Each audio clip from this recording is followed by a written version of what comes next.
सबु 5टा 7टा पंचायतर माँ मैंने एकाठी आइचु मद काउंटर उठिबा। नमस्कार दर्शक बंधु दूरवार्ता को स्वागत करुच्ची मु सीताकांत। से मद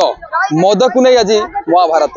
से मद पाई केते जीवन जाउची से मद पाई केते एक्सीडेंट होउची आ से मद पाई केते जीवन जाउची एवं लोक माने मृत्युवरण करछथि। आज से मद को नहीं महिला माने राजरास्ता को लेछथि कारण होउची मद दुकान बंद करने दाबी। देखुए दर्शक बंधु ये हूँ से महिला जो माने कि आज राजरास्ता को ओह्लैंती गणधारण बसचंती गोटे दाबी रोचे कि मद बंद करा जाऊ। कौन रही दाबी आम तो निहाती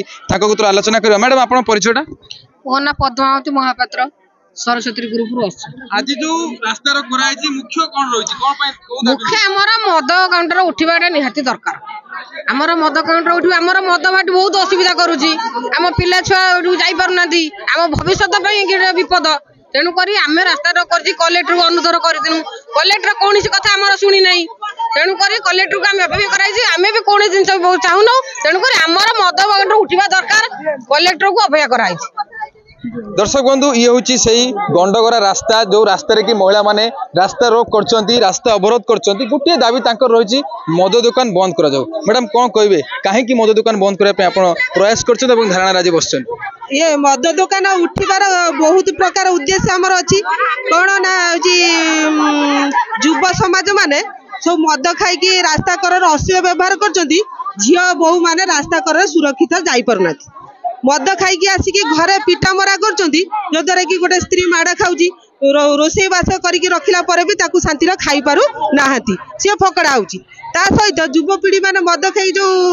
रास्तार गड़ुंट कि अश्लील व्यवहार करा झील बो मैंने विभिन्न प्रकार रास्ता रास्तार जो जाऊँ मद खाई रास्ता कड़ पदयात्री मैंने भी सुरक्षित जापारू ना जेहेतु आमर पाखर महाविद्यालय अच्छी स्कूल अच्छी आउ शिशु मंदिर अच्छी एपट डाक्तरखाना अच्छी सबू यही रास्ता उपर ही जीवाई निर्भर करुँच किंतु जेहेतु एटा मद देशी विदेशी मद दुकान पूरा रास्ता को लगी सबु प्रकार असुविधार सम्मुखीन लोक मैंने होती सहित परिवार विशृंखला भाई भाई भीतर मद खाई भाई भाई भीतर भी गंडगोल हो स्वामी स्त्री भीतर भी विच्छेद हो गला किए कुआड़े स्त्री मैंने छाड़ी पलि गले एत परिवेश कलुषित हो गला परिवेश गोटे परिवार रहा बहुत प्रकार अशांति रोचे तेणु आम बहुत प्रकार पदयात्रा करूँ विभिन्न प्रकार रास्ता रोक करके भी जेहेतु प्रशासन आमर कौन कथा शुणिले ना आज माँ मैंने आरंभ कर बंतु आरंभ करमर तोड़गा हूँ बारिकपुर पर्यंत सबू 5टा 7टा पंचायतर माँ मैंने एकाठी आइचु मद काउंटर उठिबा नहेले आमे एठी दिन राति न खाई न पी अनशन आज बसलु जहाँ हवा कथा आप शुणुले से मद को नहीं सबुआड़े बद देखा देछि से मद को नहीं यही पंचायत यही अंचल समस्ते महिला माने सब विपद सम्मुखीन होती आज से मद गोटे दाबी किपर मद दुकान बंद हो। दर्शक बंधु देखिए ये हूँ से मद दुकान जो मद दुकान आज ये रास्ता अवरोध कर जो मद दुकान आज महिला माने राजरास्ता को ओह्लैंती गणधारण बस पुलिस फोर्स स्थान आसी मुतयन होती गोटे दाबी रोचे यही जगार मद दुकान हटिबो यही जगार मद दुकान न हटिबा जाए महिला माने एठी गणधारण बसिबे जो महिला माने घरे रहिबा कथा से राजरास्ता का ओह्लैंती कारण से मद पाई आज ये राजरास्तार महिला माने से दाबी करछन्ती जदि मद दुकान एठू न हटे ताले से आगामी दिन में यही रास्तार बसवा सहित आउरी किछि कांड घटाइबा भी से पछेबेनी।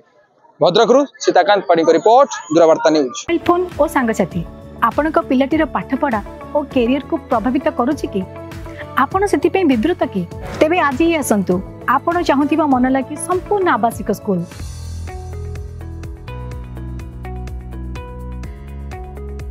TSG गुरुकुल गोठपाटण भुवनेश्वर।